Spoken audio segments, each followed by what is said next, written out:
Kings have been around for over thousands of years. However, they were the most powerful during the Middle Ages, where their power was absolute.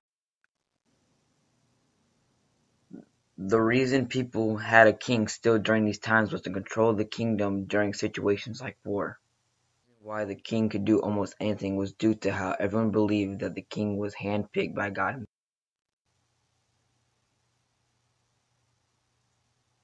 During his 42-year reign, Philip II expanded Spanish influence, strengthened the Catholic Church, and made his own absolute power. Thanks to the silver from the Americas, he made Spain the foremost power in Europe. Philip wanted to control all aspects of government, believing that he ruled by divine right. That is, he believed that his authority to rule came directly from God. He conducted the Inquisition to estimate proselytes, Jews, and Muslims. Though the king was not a terrible idea to implement, but the king's powers were absurd. For instance, any political government or semi-major decisions has to be approved by the king, meaning chances to weaken the king would be vetoed 99% of the time. To make sure the king was the wealthiest person, he wouldn't have everyone give him a share of their crops.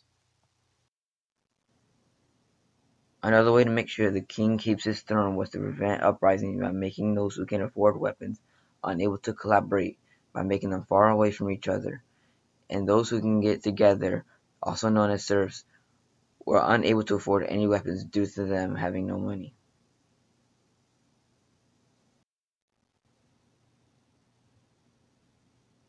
The Age of Absolutism.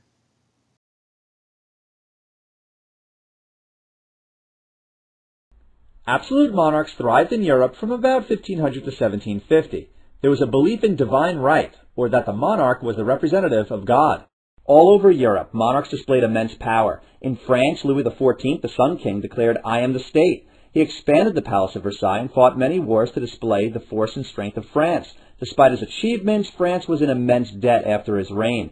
In Spain, Philip led one of the wealthiest nations in world history. He defended Catholicism and secured much wealth during the Age of Exploration. However, Spain squandered its fortune, and his Spanish Armada was defeated by England.